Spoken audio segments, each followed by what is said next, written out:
On May 12th, 2026, Bruce Watts, trail named Dudley, a Canadian thru-hiker with the channel Campology, who documented high-intensity long-distance trails including the Great Divide and the Arizona Trail, was camped at the base of Mount Lemmon in Arizona. He was 21 miles into a descent, exhausted, and had been asleep in his tent for several hours when something woke him at 2 a.m. Apart from an injury, one of the scariest things happened to me last night, about 2 in the morning. I woke up with a dark silhouette, about a meter long, with a big fluffy tail, just in front of my tent. And then it started rummaging in my vestibule. I made some noises, and it messed off. So I looked outside and I saw my water. A silhouette was visible through the tent fabric, less than a meter from his head. The shape was roughly a meter in length and had a large, full tail, visible as a dark outline pressing against the material. The animal had already located and entered the tent vestibule, the outer compartment where Bruce kept his gear, and was working through the contents. The distance between the animal and Bruce's sleeping position was measured in inches of fabric rather than any meaningful separation. My shoes was missing.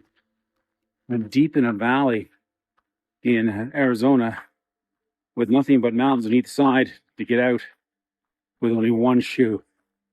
So at 2 in the morning, got up with my headlamp, searched around all over.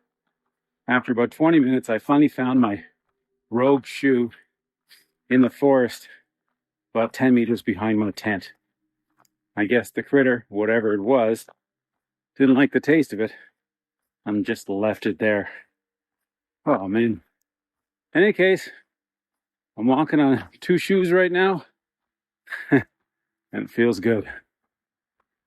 So now we're set up with a climb to Mount Lemmon, which is about 6,000 vertical feet or so.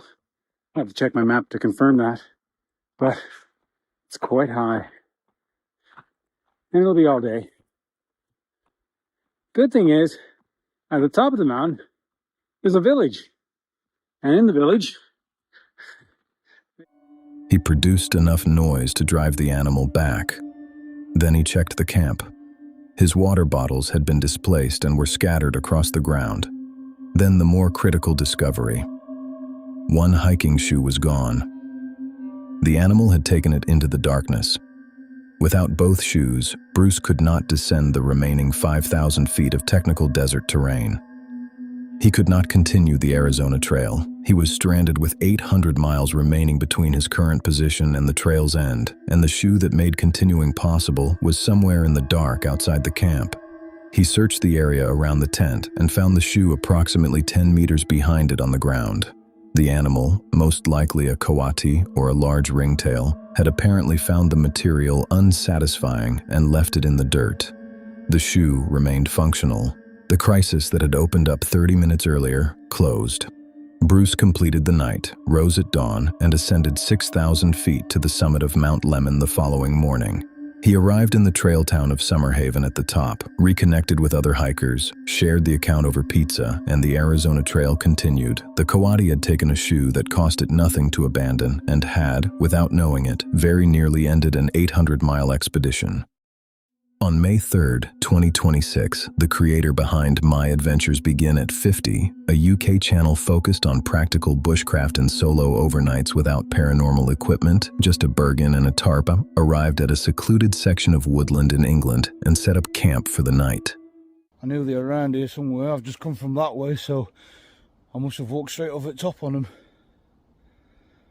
That's another one of those shafts, which I didn't realise it was so close to where I was. But anyway, this is what we're building a few months ago. Yeah, it looks a bit worse for wear.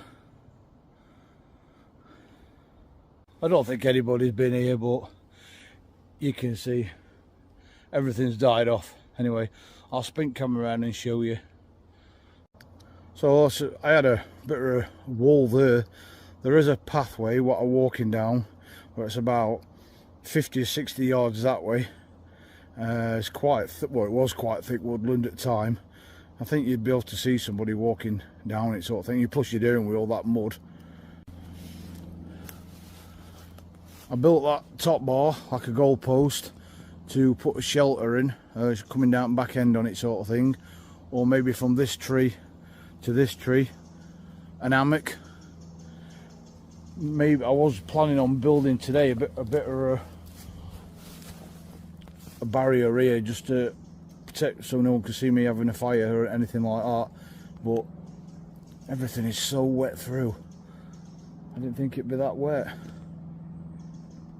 Oh well, got a lot of work to do with very little sunlight left.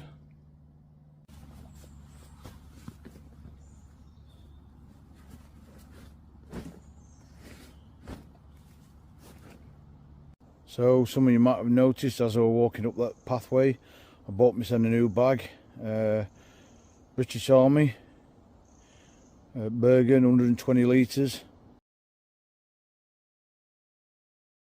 Now that's... The birds stopped, all of them, mid-call, simultaneously. The silence arrived all at once, as a complete and immediate absence, and he noticed it the moment it happened. Hello?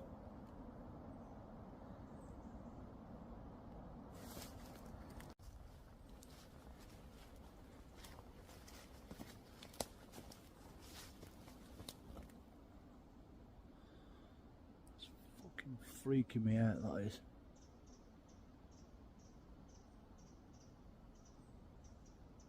Hello? Turn round. It was like somebody threw something, like a rock or something. There is no stones here. There's no stones for a fireplace or anything.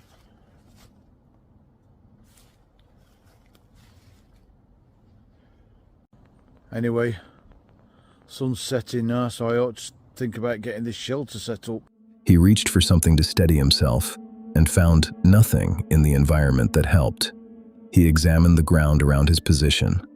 There were no rocks, no stones, nothing lying on the woodland floor that could account for the sound he had heard before the silence arrived. Earlier in the day, he had heard distant gunshots from miles away. What he was responding to now had been close, and it had been wrong in a way he could not resolve. Tonight, I'm a bit freaked out with everything.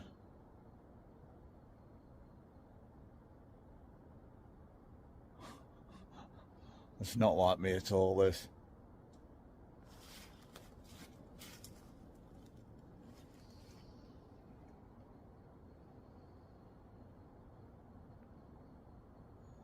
I might even leave this shelter here.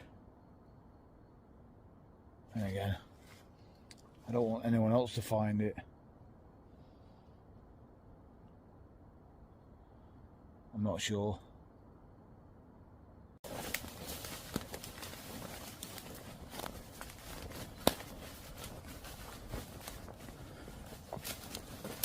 He acknowledged it directly.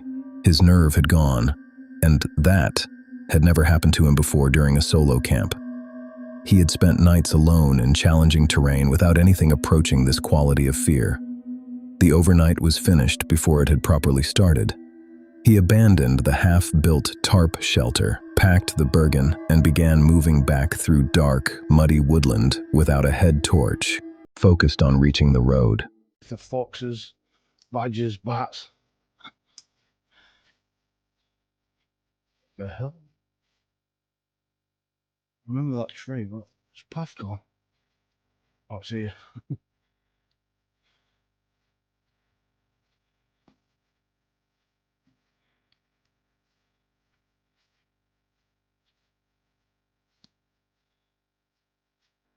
Finding the path in the dark was slow and physically difficult.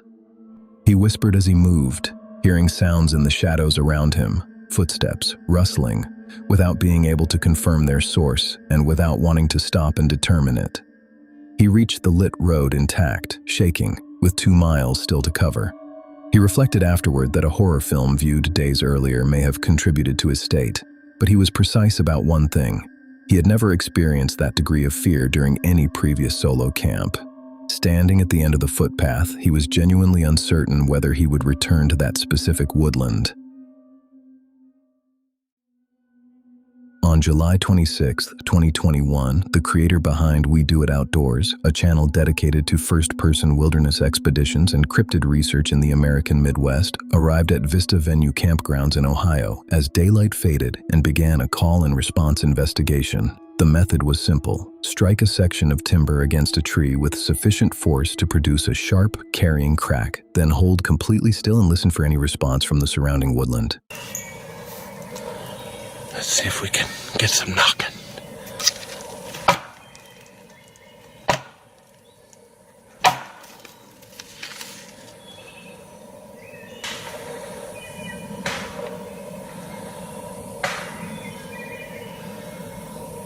Whoa.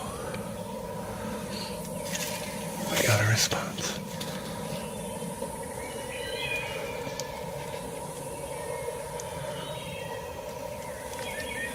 He performed the first knock and waited.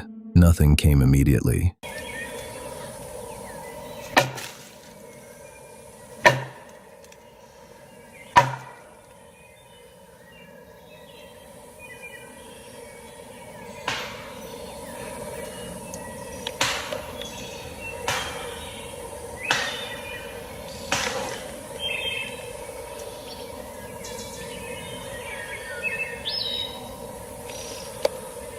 This is awesome.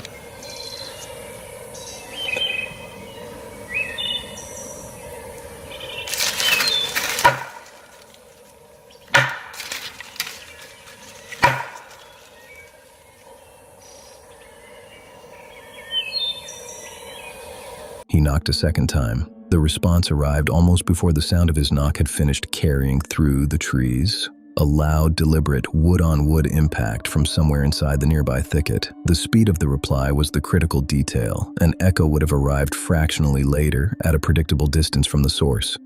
This came back too fast, and from a direction that did not correspond to any reflective surface in the environment.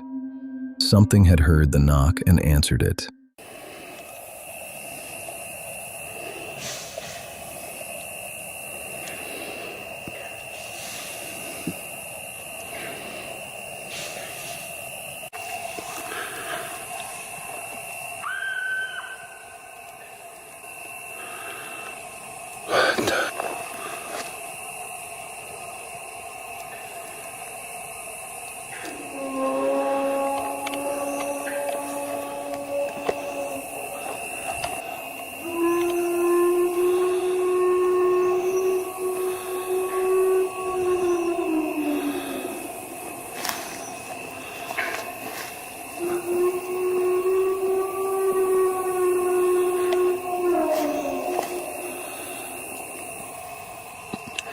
It is so dense and thick.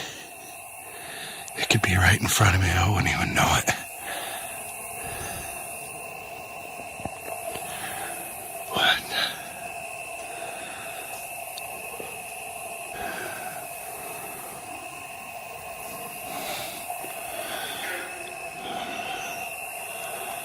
Oh, man.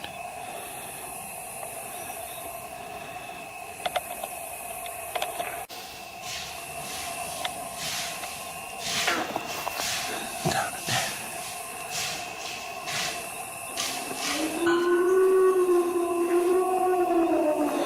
Nope. Full darkness settled over the campgrounds. He scanned the tree line with a flashlight. The source remained hidden regardless of where the beam went. Unexplained howls began moving through the surrounding dark, and the pattern of them was what commanded his attention. Whatever was producing them appeared to be synchronizing with his movement, audible when he moved, silent when he stopped, as though something was tracking him through the environment rather than moving independently of him. Then, the howls stopped. The transition from active sound to complete silence was abrupt, and the silence that followed was more disorienting than the howls had been. It communicated something different. A shift from announcing to observing, from participating to waiting. A sense of being watched from a position that had simply stopped making noise settled over the clearing without resolving. He returned to his vehicle, uploaded the audio, and documented the sequence. No visual confirmation was obtained. The woodland was too dense and the darkness too complete for that to have been possible. But the audio record stood independently. Immediate responses to deliberate knocks, howls that tracked his movement through the campgrounds, and a silence that arrived at the moment the encounter reached its most intense point and held.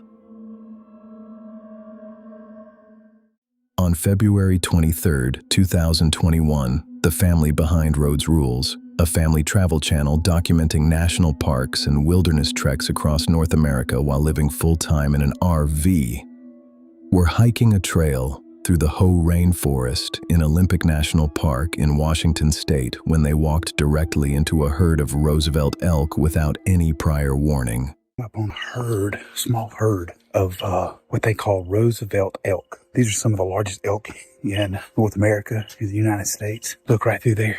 There they are. There's several. I don't even know. I mean, I've probably seen at least 3, 4, 5. And there's a couple of males up on the hill bugling. I'm hoping. I hope we see one of the males bugling. They're I think he's looking at us. yeah. I mean, these guys are maybe 30 yards through the woods there. I would show you, but you can't see on camera at all. Oh, I hear it. It's that way. They're so loud. You don't even.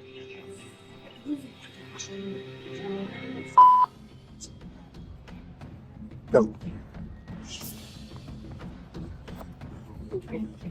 Okay, let's get down here at the bottom of this hill. Those things were coming right through the woods back there. So you don't want to mess with wild animals. Roosevelt elk were the largest elk species in North America. The family found themselves 30 yards from several of them, including bugling males, before they had registered that the herd was there. The proximity to animals of that size was not a photographic opportunity. A bull Roosevelt elk could weigh over 1,000 pounds. The distance between a safe encounter and a dangerous one in that situation was measured in seconds and meters. Okay, let's get down here at the bottom of this hill. Those things were coming right through the woods back there. So you don't want to mess with wild animals. I mean, we're not trying to mess with them. We saw them along the trail. We just stopped to look at them. You don't want to pester them. There's a bunch of them up there. All right, Mama. Did that scare you a little bit? Yeah. They were moving toward us pretty swift-like, and they were only 30 yards away. And a wild animal that can weigh up to 1,000 pounds, even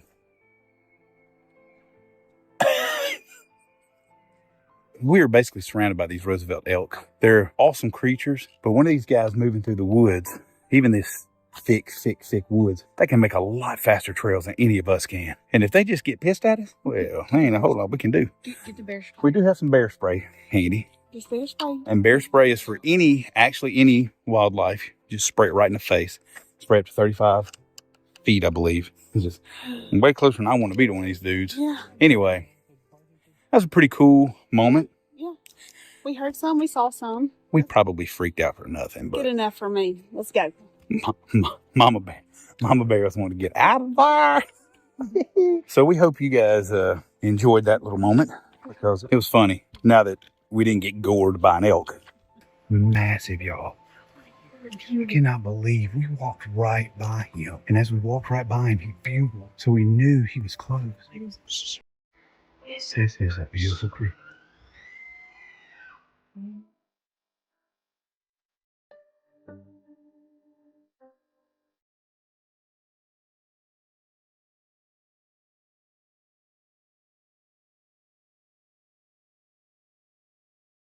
Working to navigate around the herd, they discovered the situation was closer than they had initially assessed. A massive bull had been positioned nearly adjacent to the section of trail they had just walked through, concealed by dense foliage.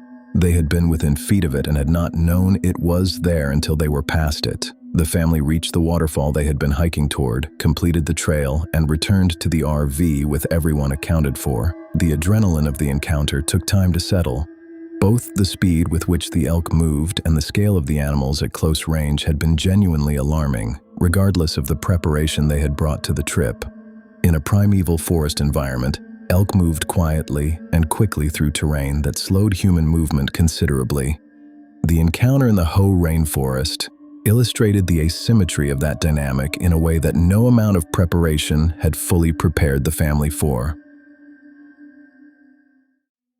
On May 9th, 2026, Tom and Rachel from the channel Oreo Speedwagon R/T, two Bigfoot researchers who conducted boots-on-the-ground field expeditions with nighttime stakeouts and long-form audio analysis, hiked up a remote section of the Appalachian Trail on the North Carolina and Tennessee state line. With them was a local guide named Ronnie, known in the region as the North Carolina Ridge Runner.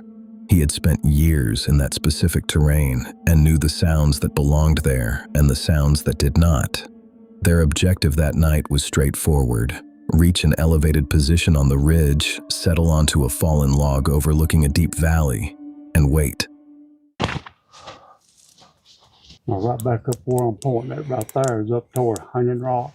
It's back up toward Virginia, and it's also back up toward Beech Mountain, North Carolina, and Banner Elk. All that's back up that way right there. Gotcha. The trail, it winds back and forth, and then the state line weaves. Oh, gotcha.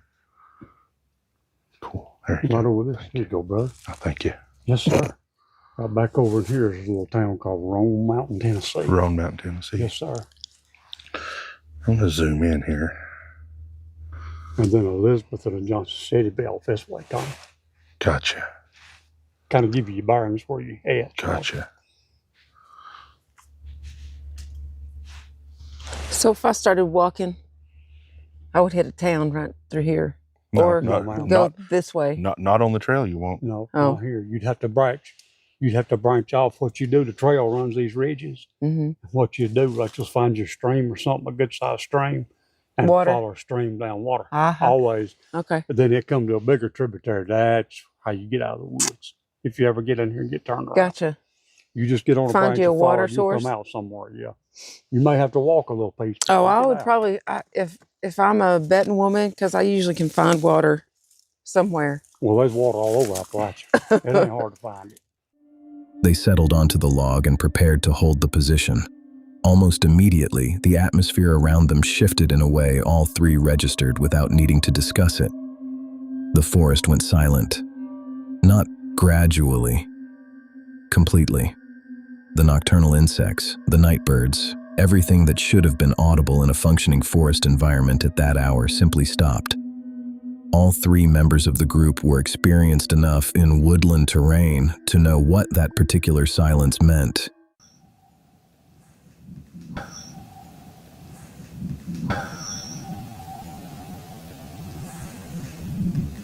What was that? You hear that?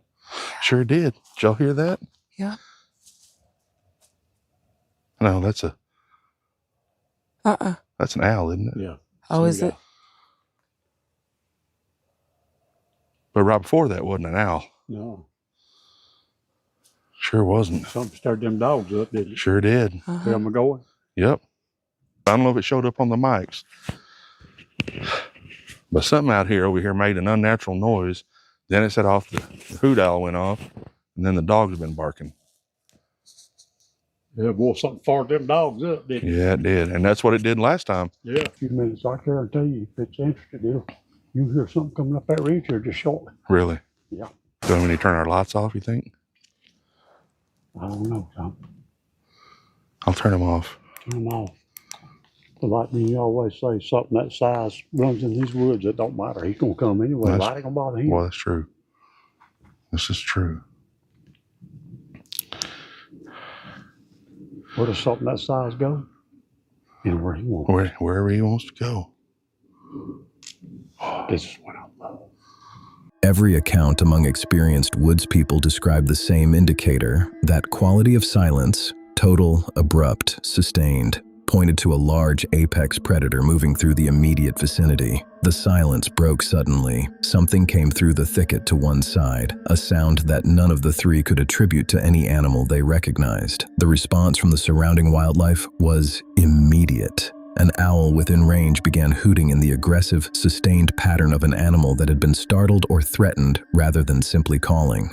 Seconds later, domestic dogs in the valley far below, half a mile away at least, erupted into the kind of sustained, defensive barking that indicated something significant had reached them.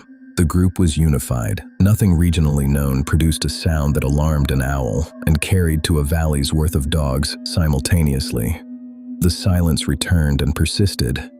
Tom observed Rachel's body language and noted what it communicated without words. She was ready to leave the log and be somewhere else.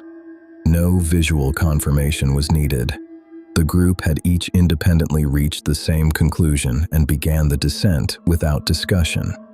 They reached their vehicles. The sequence the forest had produced that night. The abrupt silence, the unidentified sound, the owl's alarm, the dogs responding from half a mile below, remained exactly what it had been. An account of what had moved through those woods, without a name for what had moved through them.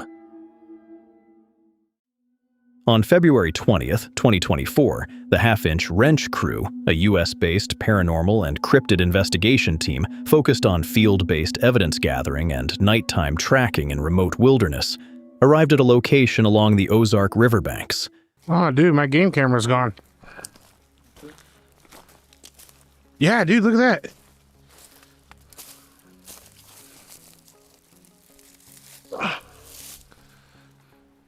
I'd say ripped.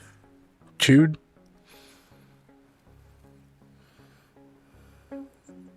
Game camera just laying on the ground.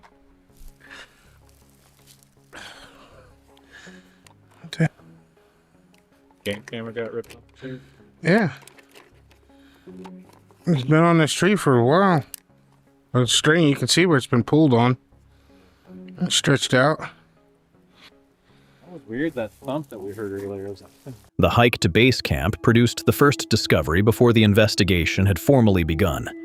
Their long-term game camera had been removed from its tree, not carefully unclipped, but violently torn away. The heavy mounting straps were stretched and chewed, lying on the forest floor in separate pieces. Team member Adam connected the damage immediately to a significant thump that had been heard echoing through the area that same afternoon, a sound consistent with something large and nearby moving through the trees. Whatever had removed the camera had not wanted to be recorded. The implications of the discovery were not difficult to read. The team had come to document activity in this stretch of woodland. Whatever occupied that woodland had apparently already registered their presence and acted on it. Walking. Right here. Right here in front of me.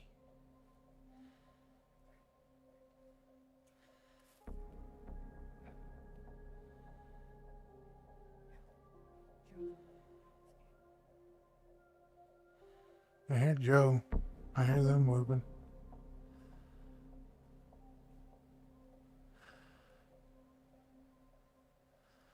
It just means it seemed like a water. As darkness settled and a storm began building on the horizon, the team moved deeper into dense, humid terrain with thermal imaging equipment active. The silence broke with heavy bipedal footsteps, massive, distinct, accompanied by the sound of large branches snapping in the pitch-black brush immediately ahead of an investigator. Whatever was moving through the trees ahead remained just outside the range at which it could be seen, while staying close enough to break significant wood as it moved. Whoa. What the? Got really. Whoa. I've never felt that before.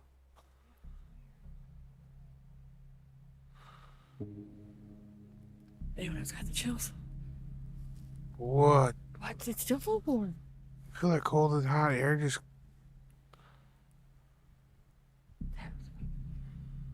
So we got some strange activity happening. All of a sudden, like this warm air blew in, really hot air. I don't know where that came from. Like stove hot air. Then, the atmosphere shifted, not gradually, but in a single instant. A localized wave of intense heat enveloped the team, described as stove-hot air blown directly into their faces from no identifiable source.